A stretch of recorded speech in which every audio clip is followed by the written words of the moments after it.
Today we're going to be talking about an Argentinian model who was murdered after finding out the dark truth about the entertainment industry in her home country of Argentina. Natacha Jaitt was born on August 13, 1977 in Buenos Aires, Argentina. In a 2008 interview with Terra magazine, Natacha Jaitt recalled having discovered her sexuality at the age of 16, growing up with Jewish parents and attending Golda Meir Jewish School, a foundation for her early work as a model for magazines, and with Coco Silly and Daniel Arrayo's in Compatriots on Canal 7. After the economic situation of the De la Rua in Argentina in 1999, she relocated to Madrid, Spain with only $10 with a goal to be on television. Natacha joined the cast of Gran Hermano, the Spanish Big Brother franchise, and was accepted as a reserved housemate on the 6th season, as she had not finished her immigration paperwork yet. But thanks to one of the other housemates vacating on the first day, Natacha was able to enter the house. She stayed on the program until the final vote and ended up in 3rd place. She was both the first foreign contestant and the first reserve to get that far.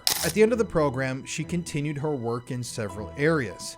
She worked as a panelist at Crónicas Marcianas, the Martian Chronicles, with journalist Javier Sarda. She became the host of Sexual Office, a program on the Playboy TV network. She hosted the radio program Esclava del Agujero, Slave of Your Hole, on 99.1 Loca FM.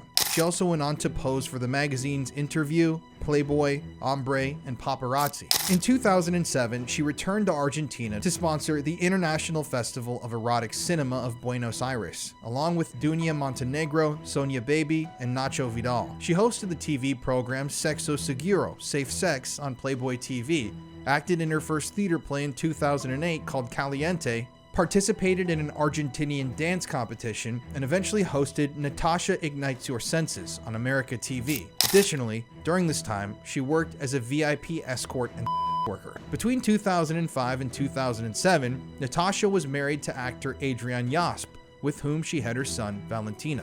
She also had a daughter, Antonella. In 2017, Natasha was accused of extortion charges in which she allegedly blackmailed sports journalist and former football player Diego Latour for $350,000.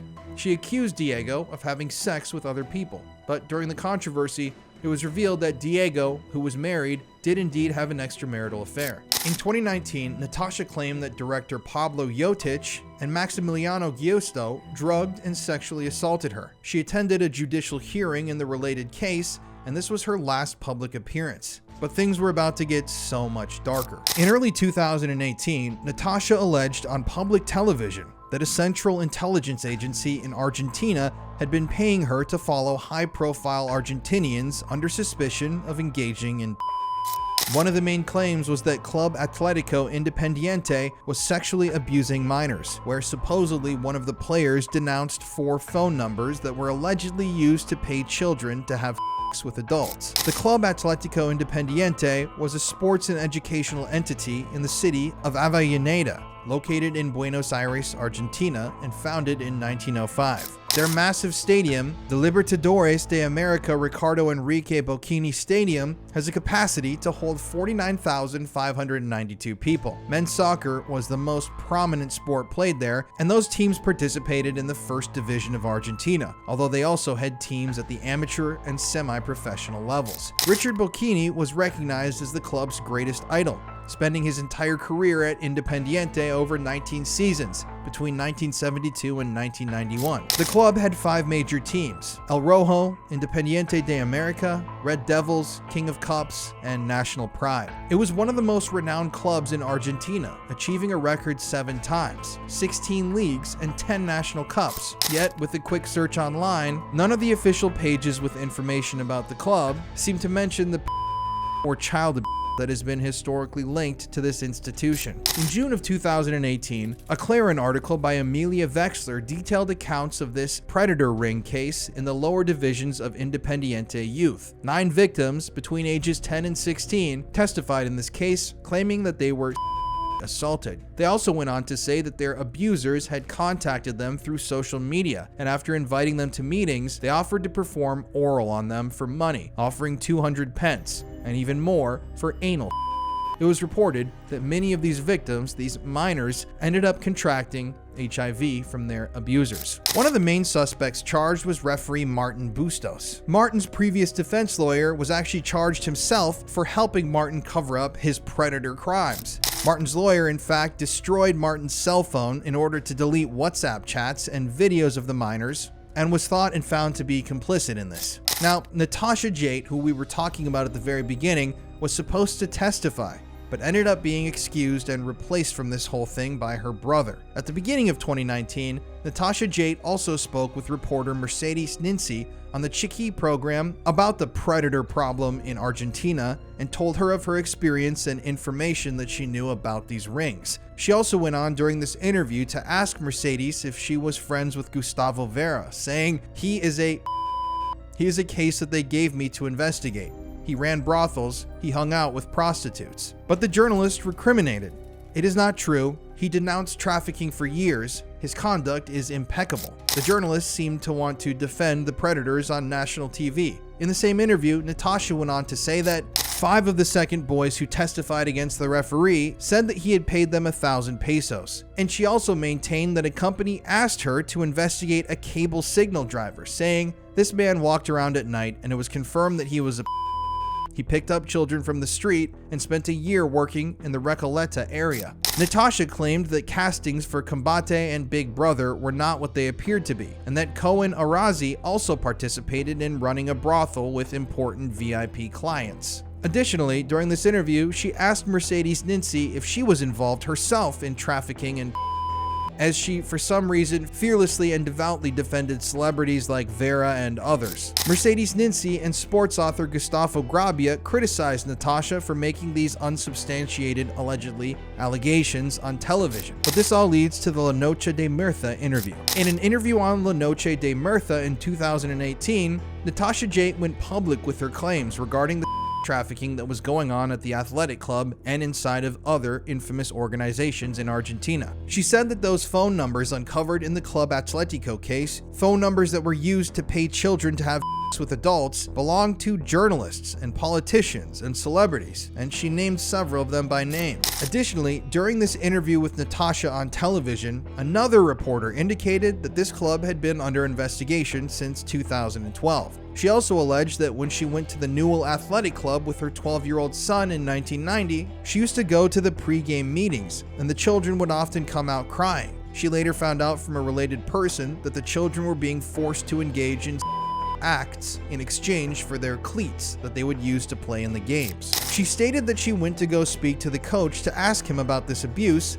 and that when she told him the allegations, he just looked at her and said to her partner at the time, if I don't get to sleep with your wife, Natasha, I will consider you injured. Natasha went on to claim that the coach of this team, Mr. Lopez, would accept money in exchange for setting up adults with children, and that some of the players' parents would pay the coach himself so that he could use the children, and he would then allow the children to play in the games. Natasha even alleged that Pope Francis had a close friend in the Predator network, that she had been asked by an intelligence agency to follow for a year. She also brought up the case of Grassi Bergoglio, another priest in Argentina who was widely known for his abuse scandal with a 13-year-old boy. Natasha claimed that the Pope saved that priest before saying that this was the same system, the same predator network that was working within the athletic clubs in Argentina. One of the other reporters on the show then mentioned that just the day before, a judge authorized the opening of the safety box in the apartment of the people accused in the abuse case. And inside of that box, they had found information regarding this predator network, a network that had carried out many, countless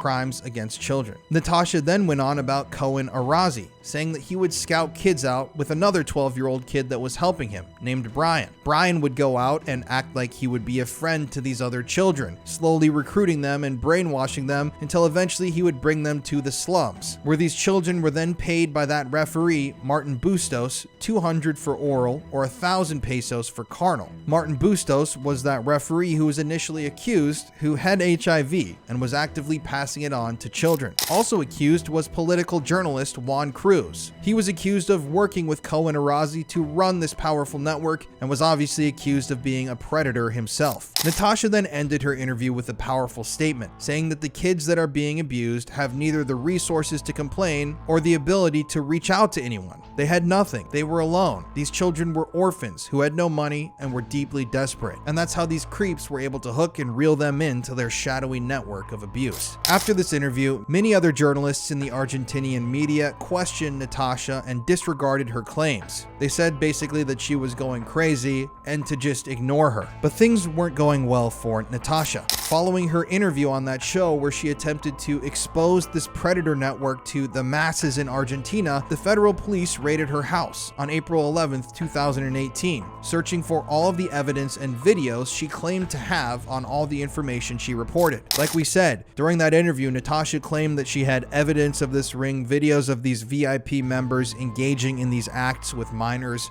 She had photographic video proof. She said she had been tasked to do this by an intelligence agency to keep tabs on these people, but hearing this, the feds didn't like that. So they raided her home. And at about the exact same time that Natasha's home was being raided, she made a series of tweets and public accusations involving the April 2018 child ring that was smashed at those major Argentinian football clubs, including the Independiente and the River Plate. Natasha's most notable tweet from this string of tweets warned her followers that she did not intend to kill herself, saying, quote, "Notice, I am not going to kill myself. I am not going to overdose on coke and drown in a bathtub. I am not going to shoot myself in the head. So if that happens, no, I didn't do it. Save this tweet." Those would be some eerily prophetic final words. Less than a year later, on February 23rd, 2019, Natasha was found dead, naked in a bed at a party hall in Benavides, Tigre, on the outskirts of Buenos Aires. Preliminary autopsy results suggested that what had killed Natasha was a pulmonary edema, or a blood clot inside of her lungs. Other reports claimed it was a stroke caused by cocaine and alcohol use. Natasha's brother believed and stated at the time that he believed she was given a hot dose with her drink in order to incapacitate her. And then afterwards, cocaine was manually implanted in her nostrils. It was also suggested that Natasha had overdosed, but because forensics were unable to obtain a proper urine sample from her, the results for cocaine were negative. It was also noted that Natasha's body was free of semen, dismissing claims that were circulating at the time that she had been sexually abused herself before her death. The initial police reports also stated that there seemed to be no signs of violence against Natasha before she died, but her lawyers detected inconsistencies and believed, obviously, that Natasha had been killed.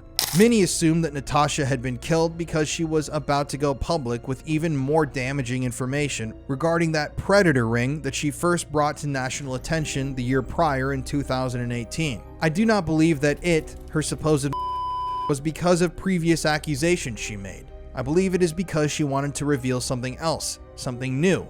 Lawyer Alejandro Cipolla told the Todas las Tardes lifestyle program. People in the country were shocked by this. Natasha had just got on the news the year before telling everybody, warning people that these highly regarded public officials, public figures in the entertainment industry, in the sports world, were running a VIP predator ring for the elite, for the wealthy. She made all these accusations. She laid them out in public on these public news programs. Then she tweeted that she wasn't going to end her own life. And then she ended up dead less than a year later. So people were, of course, naturally suspicious. And Natasha's brother, Ulysses, agreed, according to the statements that he made to various media outlets during the week after Natasha's death, saying that, quote, she had reported very sensitive issues in cases about she handed over a drive with information that has not yet been analyzed.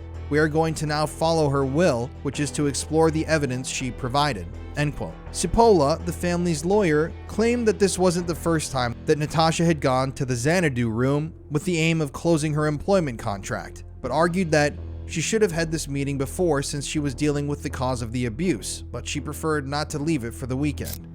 So according to the police and the official story, Natasha had attended a party at this place where she was found dead called the Xanadu Room, which was a local party house, a club of sorts, with a friend. and that after the party was over, she was found dead. Now that's the official story, that Natacha had died of some sort of an overdose. But all of Natacha's friends and family said that she was not on drugs, that she wasn't using any substances at the time that she died, and that it would have been virtually impossible to even imagine her taking so many drugs that she would OD.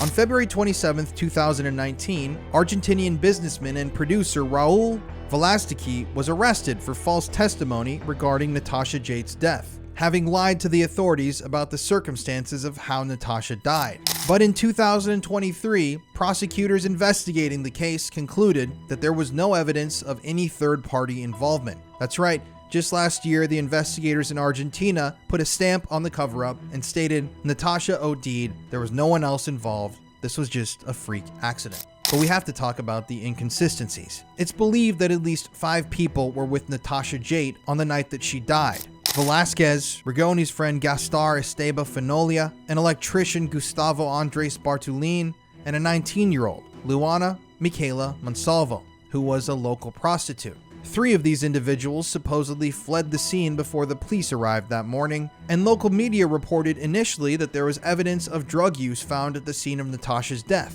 Champagne, LSD, and cocaine. But like I just said, those closest to Natacha insisted that she was no longer consuming drugs and was clean, and that particularly she had stopped doing cocaine a while ago. Reports said that they found a sample of a white powder inside of Natacha's nasal passages.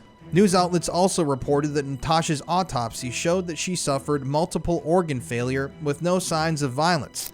But Natacha's brother has consistently claimed that she wouldn't have taken any drugs, as they would have reacted to the medication that she had just started taking shortly before her death. There were photographs of Natacha's naked body that were posted shortly after her death, but they were hastily deleted offline. There was also supposedly a police officer who was investigating Natacha's case, who was captured in one of these photos of her body in the background in a mirror. But we still don't know who that person officially in the photograph is or was. Obviously, the investigators assigned to Natacha's death examined the contents of the tablet that was present in the room that she died in. Natacha's own daughter tried to open up her mother's tablet the day after her death, but found that the password that she knew her mother had been using for years had changed. She suddenly didn't know what it was. It ended up taking investigators over 4 years and 95,000 attempts to unlock Natacha's tablet, but they finally did just a year or 2 ago. When they did unlock it, 100 gigabytes of information were obtained. The family found on the tablet a conversation between Natacha and her friend Rigoni, in which Natacha informed him that she was going to be late the night that she died and to order food for her at the party hall. Rigoni replied to Natacha saying that sushi was on the way, and in a third-party conversation, he explained that there was cocaine on site. Bianchi, the family lawyer, later stated that the Jaitt family and legal team weren't even allowed to thoroughly examine the iPad belonging to Natacha themselves, but only received a partial report of what they found on the iPad from the local authorities. Natacha's brother also claimed that the police didn't attempt to preserve the crime scene at all. They were letting anybody wander in there and do whatever they wanted to the evidence. In February of 2024, this year, Natacha's brother again came forward publicly to say that he thought Natacha had been involved with AFI, Argentina's intelligence services. He went on to say in an interview with the Buenos Aires Times that, "I can't tell you everything I know because I don't know what could happen. That's all I can tell you. I am not afraid of the AFI. It is not easy to get involved with spies because many of us know how people who get involved with spies end up." Now, another point of speculation is the final tweet that Natacha tweeted before she died, which read, "I'm coming. I have a work meeting." Puts on the garter belt. Now, something else bizarre that happened here was that right after Natacha made those initial public allegations about those powerful people being involved in that predator ring, her personal lawyer called her and told her that she needed to come down to the courthouse to attend court for a case related to domestic violence.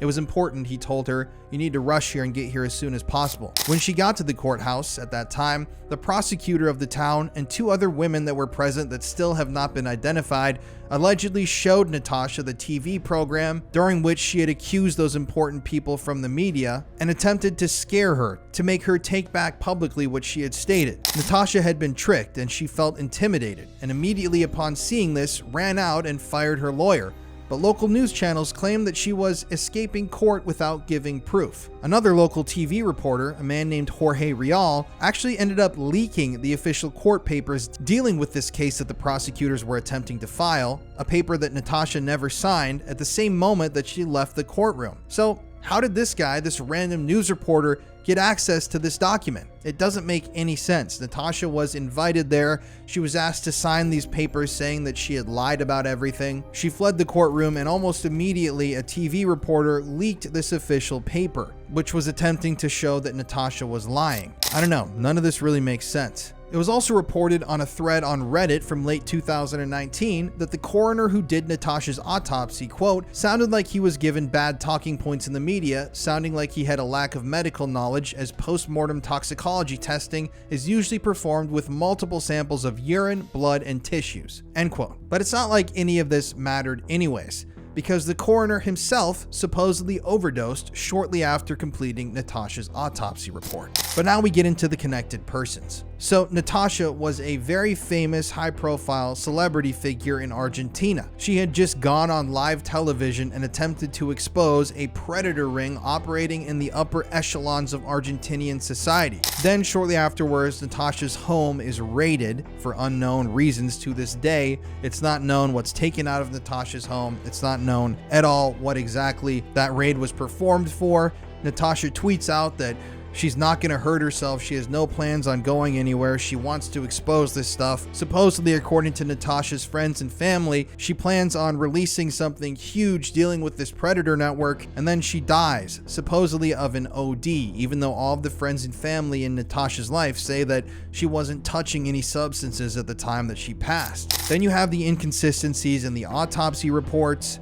the bizarre court case that it was discovered had been brought supposedly against Natacha before she died, and the fact that the coroner himself died shortly after completing Natacha's autopsy, so further questions couldn't be asked of him. But who was connected to this supposed ring? Well, we have to start out with Raul Valestiki. Raul allegedly let Natacha Jaitt into the Xanadu Club events facility in Tigray on the night of her death to discuss a supposed business deal with the Xanadu events facility's owner, Gonzalo Rigoni. Now, Gonzalo allegedly wanted to hire Natacha Jaitt for a series of events that he wanted to put on at the events facility. And it should be noted that this events facility had bedrooms on property for people who wanted to spend the night there. Sources in the police in that town stated that Raul and Rigoni made a call to 911 saying that Natacha had fainted in their bedroom and was lying on the bed face up. And EMTs confirmed that Natacha was dead on arrival when they finally got to the scene. But it was found that Raul Valestiki had lied to investigators on 3 separate occasions about the circumstances surrounding Natacha's death at the facility. Specifically, Raul claimed that he had found Natacha's mobile phone in her car outside, when in fact, security footage that was recovered showed Raul taking the phone from the room where Natacha was found dead and storing it in his backpack. It's unknown if he manipulated the phone or did something to it before the police eventually got access to it. So that's a really weird thing to lie about. You said that you found Natacha's phone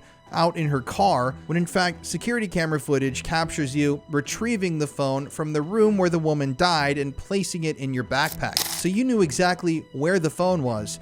But what were you doing with the phone, and what were you worried was on the phone in the first place? Raul also claimed that he hadn't seen anybody at the facility that evening consuming drugs, but later on would go along with the narrative that Natacha had died from a cocaine overdose. And finally, Raul told authorities at the time that he hadn't touched or modified anything in the potential crime scene where Natacha's body was found. But it was found later on that Raul had removed a towel from the crime scene, which he had then used to cover Natacha Jaitt's phone before placing it in his backpack. Now, those are 3 lies that he told the authorities in his suspicious death, but he was acquitted of all charges against him in August of 2020. Then there's Inés Zorreguieta. Inés was Queen Maxima of the Netherlands' sister, so Inés was a powerful woman.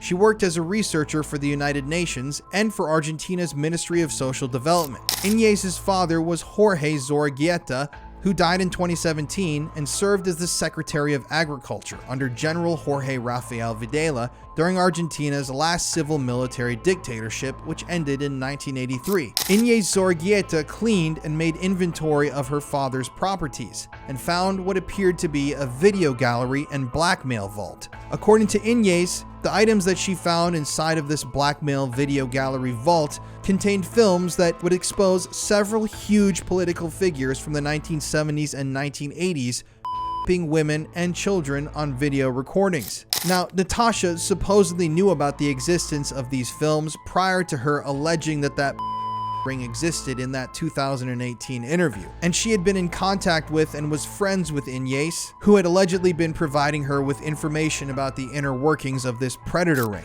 But Inés was found dead in her home in Buenos Aires at age 33. Interestingly, investigators ruled her death as a self-unaliving, but some suspect foul play, obviously, and consider Inés as another person that was silenced due to her knowledge of Argentina's large VIP predator ring. Bizarre. So this is a woman from a very powerful family who discovered that her own father had a blackmail vault of some of the most disturbing materials possible. Materials that showed VIP members of society, people that were in politics, celebrities, media members, doing things to women and children on video and in photographs. But she died, and none of those materials ever manifested to the public, beyond the accusations that she made that were recorded. Then you've also got the DJ Avicii. Avicii was a Swedish DJ who died on April 20th, 2018 at the age of 28 near Muscat, Oman. Avicii's cause of death was, once again, as you probably know,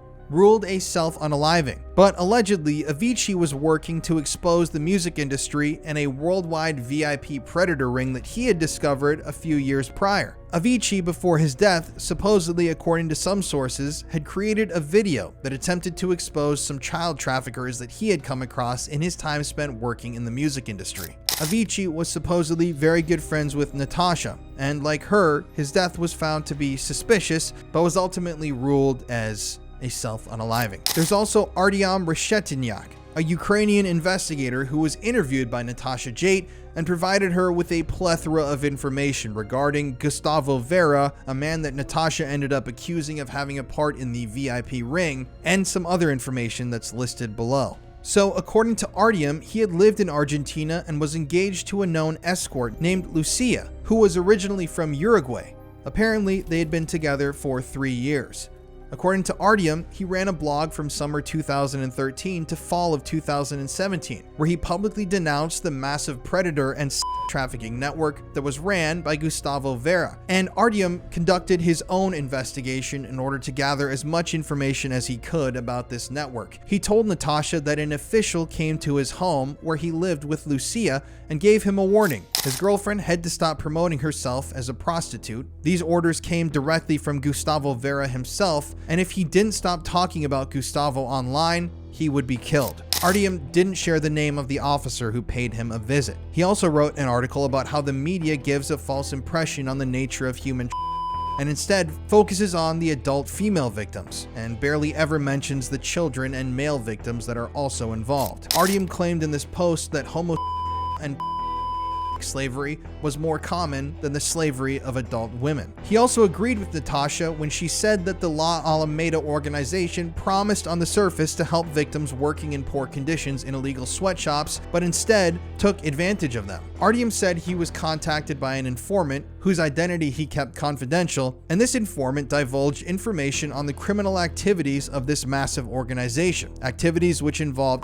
trafficking and blackmail. Artyom started working with Martes Rojos, a Latino organization dedicated to ending trafficking in the most vulnerable neighborhoods. Now, Natacha, before her death, claimed that in talking to Artyom, his reporting confirmed everything she had been working on in the shadows, especially the fact that this organization, La Alameda, subjugated the very people that they claimed that they were protecting. Artyom agreed and said that Gustavo Vera managed this entire network and that he was directly involved in its operation. But who was Gustavo Vera? Well, Gustavo Vera was a very good friend of Pope Francis, and he was accused of running this predator network by Natacha and Artyom. According to Natacha, she was tasked to investigate Gustavo first, followed him for over a year, and collected ample video and photographic evidence that, if released, would prove his involvement in this predator network. She also conducted interviews with prostitutes that allegedly proved that Gustavo was involved in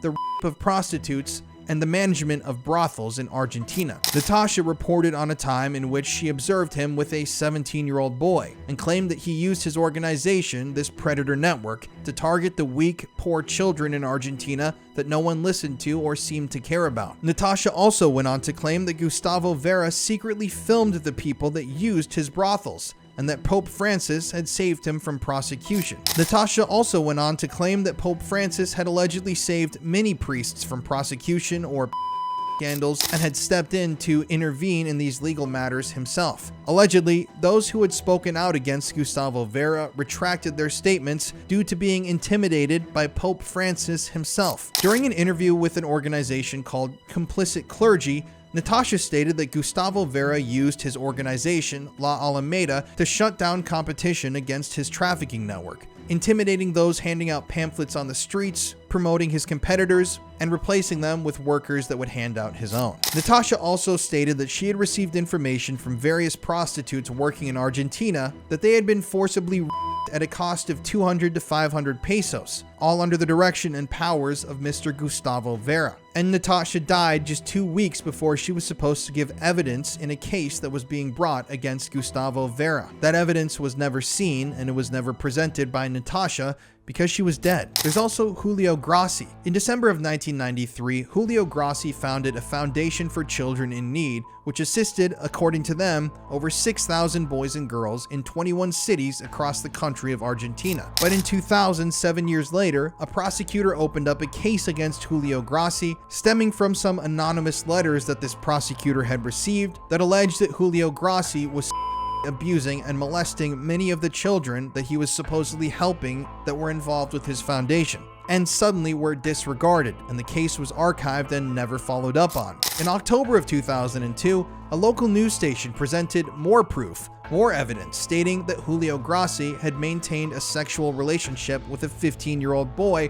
against the boy's will. But still, nothing happened to Julio, and he was allowed to run this organization, directly putting him into contact with thousands of children. In June of 2006, a 17-year-old boy came forward and stated that Julio Grassi had abused him repeatedly between the years 1998 and 2003. And after this 17-year-old boy came out, 5 other minors came forward and stated that between the ages of 11 and 17, they had all been assaulted by Julio Grassi and forced to take part in these relationships, where he would repeatedly assault them time and time again. Now, Pope Francis himself in 2010 commissioned a 4-volume, 2,000-page forensic study of that legal case, where these victims came forward and blamed Julio of repeated abuse, but Pope Francis's investigation concluded that Julio Grassi was innocent, that his victims had been lying, and that this whole case should never have gone to trial in the first place. Even though there were multiple victims claiming that Julio Grassi was a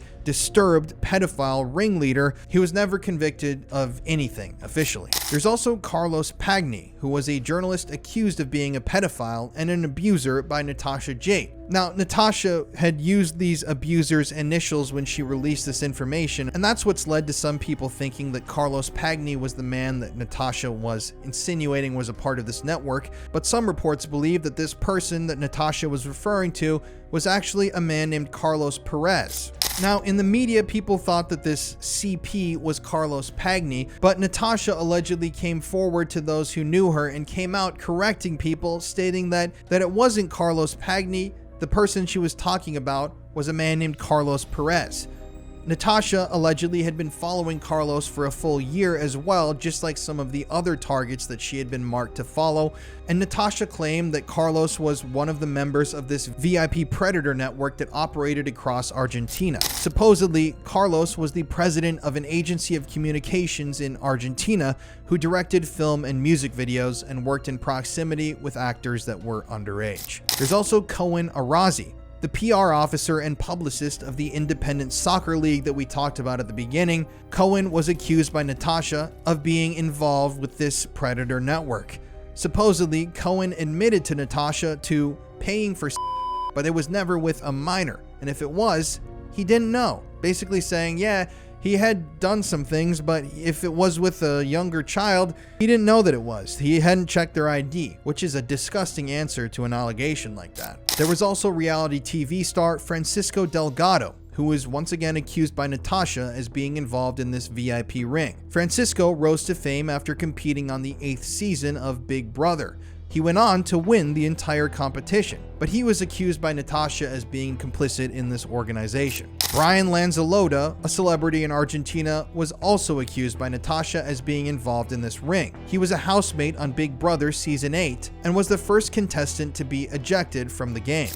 There's also Ruben Pardo, who was accused by Natacha Jaitt as being involved in this same predator ring, who was allegedly helped out by Pope Francis in getting his charges dropped. Now, Ruben Pardo assaulted a 15-year-old named Gabriel Farini on August 15, 2002 at his residence at the Seminary House of Formation in Berazategui, Argentina. Now, allegedly, according to this whole lawsuit and legal process, this priest, Ruben Pardo, gave that 15-year-old Gabriel AIDS, and he later on from the disease, but he was never officially convicted of anything, and according to Natacha, that's because Pope Francis himself had called prosecutors and inserted himself into these investigations to get the man's name cleared. There's also Oscar Gonzalez Oro, who was a journalist accused by Natacha as being involved in this predator ring, but there was no additional information able to be found during my investigation into what exactly had been claimed Oscar was involved in. There's also Alejandro Fantino, a journalist, accused by Natacha of being involved in this same ring,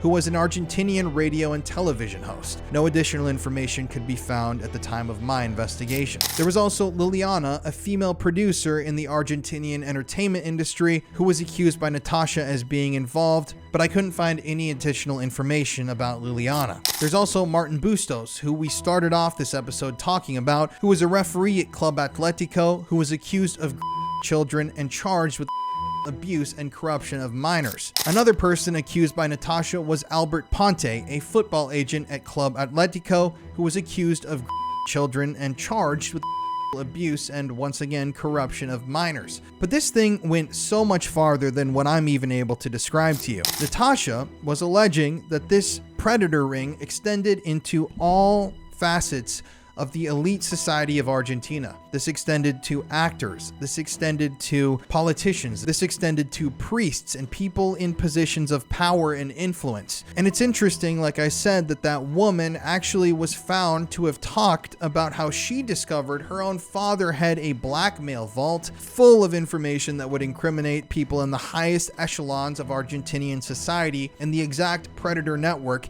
that Natacha had been trying to warn people about all of this time. But still, Natacha, she was about to blow this thing wide open. She had tried her best by saying this stuff on national television, a live broadcast, so that her comments couldn't be edited out, and Natacha was. But what does all of this mean? Well, in conclusion, in 2024, the Buenos Aires Times reported that the investigation into the death of Natacha Jaitt had been shelved and concluded, saying that even though Natacha publicly denounced these people and tried to expose them on Twitter and wrote about the predator ring and pedophilia epidemic that was allegedly widespread in Argentina, nobody listened to her. Natacha had gone onto live television on major television programs and made these statements alleging that these infamous athletic clubs were involved in this, that there were children still actively under threat of abuse, that these predators were the people that you look up to and the people that you trust your children with. But at the end of the day, even though some of these people who Natacha alleged were involved in this ring had been accused of these crimes in the past, nobody looked into it. The people, the authorities in Argentina, didn't look into Natacha's claims at all. They didn't investigate the possibility that there was this massive ring operating throughout Argentina, and they came to the conclusion that nobody was involved in Natacha's death other than herself. They stuck with the overdose thing. Even though somebody on the night of her death was proven to have lied 3 times, they still said that nobody was involved. Now, Natacha's relatives earlier this year went on to denounce this court's decision, and they also claimed that these courts never fully investigated the businessmen that were with Natacha on the night that she died, including Gonzalo Rigoni, the last person who ever saw her alive. Instead, they claimed that these authorities bore false witness with Avicii Duarte, who claimed that there was no plot to kill Natacha because we went to a meeting with someone we did not know. Now, Avicii Duarte went on to claim that we found out at the same spot, or that house, there had just been a party with pimps and drugs, federal crimes, which the courts never attempted to investigate. Natasha's brother at the time of this ruling argued that it wasn't logical that this man had never been investigated for any sort of involvement in the death of his sister. And he stated out loud that one of these men, Gonzalo or Velastiki, had to have known something about what happened to his sister, and that he would fight and continue to fight for justice until the end of his own life. And on that note, I think it's relevant to end with a quote by former CIA Director of the United States, William Colby, who was writing to Senator John DeCamp, a man you might recognize who attempted to expose a similar predator ring that was operating in Nebraska here in the United States in the 1980s. CIA Director William Colby wrote, "What you have to understand, John, is that sometimes there are forces and events too big, too powerful, with so much at stake for other people or institutions, that you cannot do anything about them, no matter how evil or wrong they are, and no matter how dedicated or sincere you are, or how much evidence you have. This is simply one of the hard facts of life that you have to face." So, at the end of the day, do you viewers, do you listeners believe that Natasha really died of some sort of accidental overdose? Do you think that it's all a big coincidence that Natasha claimed to have all of this extensive evidence, hard drives full of evidence, photographs, videos of these VIPs being involved in this predator ring in Argentina, and that she suddenly died before she could make any of this information public, that her house was raided for a reason that we still don't understand? Do you think that it's all just one big coincidence? Or do you, like me, think that there was something so much darker under the surface of what Natasha was discussing, and that it was purposefully never fully investigated because higher-ups in the Argentinian culture, the government, the Hollywood of Argentina, would have been implicated? I mean, this case is relatively new. Natasha died 5 years ago, and that means that this operation involving the peddling of children to the elite in Argentina would still be in operation. I don't know why they would have shut it down just because someone came sort of close to exposing what was really going on. But either way, thank you all for listening today. I hope that you take this in and you go research Natacha Jaitt yourself to find even more information, to read more news articles about what happened to her, because only through awareness, only through knowledge can we really take back the power from those who seek to strip us of it. I mean, honestly, these are things that we can't change ourselves, but if we culturally start to wake up and realize that these people are able to run organizations and rings like this completely unimpeded, because a lot of the time they are assisted by governmental agencies in the construction and day-to-day operations of these rings, that's when we will start to wake up and see some change. But anyways, y'all, make sure to like this video. If you're watching on YouTube, make sure to comment on the video, make sure to subscribe to the channel, make sure to share these videos out on your own social media, tell your friends and family, because what we're doing here is a great thing. Even though it's a dark subject, I'm very glad that you've chosen to stay with me until the very end of this video / podcast and take this information in, because like I said, knowledge is power. But until next time, y'all, keep that tinfoil hat on, stay suspicious, and I'll see you next week.